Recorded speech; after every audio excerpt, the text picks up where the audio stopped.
Hey y'all, it's me, Miss Faulkner. Have you missed me so much? I mean, I feel like you haven't watched a video in a really long time. Well, right here is baby Huey, and right here is Chazzle Dazzle, and they're just all snuggled up, just like sweet little puppy dogs that they are. And they are outside right now playing, but they all wanted me to tell you, hi. They love you. So do I. Okay. On with the presentation. Okay, the essential question of the day is how do I find the hypotenuse in a right triangle? The what? Hypotenuse. And you can remember how to spell that by use. And it's called the hypotenuse. So the first thing, and we're going to talk about what that is. It says draw a right triangle. Well, we know a right triangle has to have a what? Oh, why isn't it working? Has to have a right angle. Now you know that this is a right angle by that little box right there. You draw this little box, and that means that's a right angle. Now the hypotenuse is directly across from the right triangle. So this is called the hypotenuse. The side across from the right angle. Side across from right angle is the hypotenuse. Okay, every right triangle has two, and we call them legs, and a hypotenuse. Well, if this is the hypotenuse, what do you think these sides have to be if there are two of them? You guessed it. These are the legs. So you've got a little leggy leg, and a hypotenuse. Okay, how do you find the hypotenuse? Well, I just told you. What did I tell you? How do you find it? It is the side across from the right angle. It's the side across, from the right angle. I think I need a new stylus. My handwriting is just terrible in this. Okay, so again, we're going to draw a picture. What are we going to put right here? Yep, you guessed it. We're going to put this little thing. That means it's a right angle. Now the side across, we're going to label that the hypotenuse. And if that's the hypotenuse, this is the leg, and this is the leg. Now, a hypotenuse, it's very, very special, don't you think? Yes, I'm very special, Mr. Hypotenuse said. It's only found in what kind of triangles? Well, what did we just say this was? This was a what? Yep, only in right triangles. Okay, it's only in right triangles, so it's not in any other kind. So it's very, very special. He's very proud of himself. Okay, we're going to do the first one together. It says label the legs and hypotenuse in each right triangle. First thing you got to do, identify where the right angle is. There's my right angle, so I know my hypotenuse what? It has to be across. So this is the hypotenuse. Whoa. This is my leg. And this is my leg. Now, you brilliant little darling students, go ahead and identify the hypotenuse here and identify the hypotenuse here. When you're finished and you've done it, raise your hand and we'll come check it. Raise your hand and we'll check. But you got to do this one on your own. Oh my gosh. Okay, love y'all. Make sure you raise your hand. Okay, so if this is a person, you're going to raise your hand and say, I'm ready, I'm ready. Okay, very, very well done. All right, what we're going to do now, oh my gosh, I can't wait for y'all to hear this, and then you guys are going to watch a rap. It's so much fun. Okay, oh my goodness gracious, Pythagorean theorem. Oh my gosh, that's a big word. You say Pythagorean. Pythagorean. It's a whole mouthful, so don't worry. Okay, so what it says, this is this dude, Pythagoras, and he came up with this brilliant idea. In any right triangle, the formula is leg squared plus leg squared equals hypotenuse squared. What in the world are you talking about? Okay, well, that's just too many words. So to make it easy, what we're going to do is we're going to call the legs, we're going to give them a name. We're going to call the first leg A, and we're going to call the second leg B. And we're going to call the hypotenuse C. So if this doesn't make sense, don't you worry. Don't get sad. Don't get sad. So what we're going to do is we're going to label this picture. Okay, so this is a leg. So let's go up here. A leg, we're going to call it A. Now, this is a what? This is a leg, so we're going to call the other leg B. And this fancy little thing over here is the hypotenuse. So we're going to call him C. So here's our formula.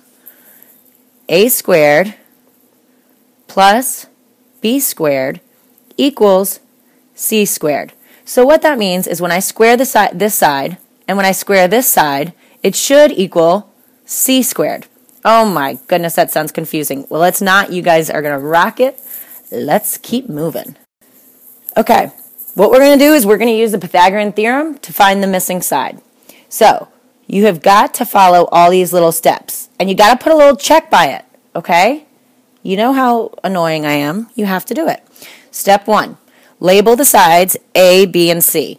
Well, we know that the legs we're going to call A, this other leg we're going to call B, and the side across from the right angle we're going to call C. Check. Make sure you check it. Did you check it? Rashad, did you check it? Okay. Step number 2, write the formula. We have whoa, my pen just got skinny. What happened? Sorry. We have A squared plus B squared equals C squared. Alrighty. Go ahead and check a rooski. All right. Julia, did you check it? Okay, good job. All right, step 3, fill in the missing numbers. Well, we know, oh, there's a laser. It always scares me. A is what? A is 4 squared plus B, which is 3. Ooh, pen. 3 squared equals C squared. All right, check-a-rooski. Now simplify. We're going to do 16 plus 9 equals C squared. Now that's 25 equals C squared. All right, we simplified. Check-a-rooski. 0, did you check it? Check it. Check it. Okay, now our last step is to take the square root of both sides. Now what that means is I'm going to go ahead and I'm going to take this little square root. So I'm going to take the square root of 25 and also the square root of C squared. Square root of C squared, what this means is this is C times C. So when I take the square root, I get C. Now if I do square root of 25 equals the square root of C squared, I get 5 equals C. Ta-da! You guys are brilliant. Oh, Miss Carter, check-a-rooski. Alrighty. Alrighty. Alrighty. Here we go again. It says use the Pythagorean theorem to find the missing side. So we're going to use the Pythagorean theorem to find the missing side. Step 1. Label the sides A, B, and C. Okay. So I'm going to say A, B, and how do I know that this is C? Well, it's across from the right angle. It's across from the right angle. So go ahead and check-a-rooski. Check. Y'all, Catherine, did you check it? Goodness gracious. Okay, now it says to write the formula. So we've got A squared plus B squared equals C squared. Check-a-rooski. Number 2, 3, fill in the missing numbers. So A is 8 and B is going to be 15. Now wait a second. If I chose to switch this to be A and this to be, this to be A and this to be B, that's fine because these are what? These are my legs. We know that this is my hypotenuse, so it doesn't matter which one is which.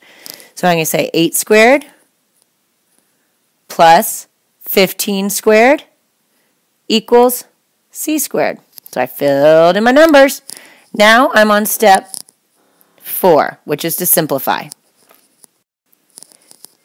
So I have 64 plus, oh goodness, 225 equals c squared. All right, 64 plus 225, I get 289 equals c squared. Ms. Vogel, did you check? Okay. Now I have to take the square root of both sides. So I'm going to do the square root of 289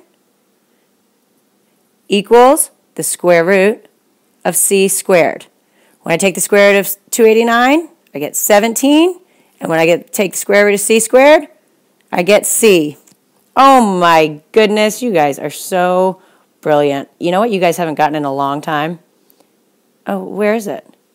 Why can't I find it? Oh, there it is. You know what you haven't gotten in a long time? You haven't gotten a star. Woo! I love y'all. Oh, look. Oh, shoot. Another little star. Oh, and another. And another. And another.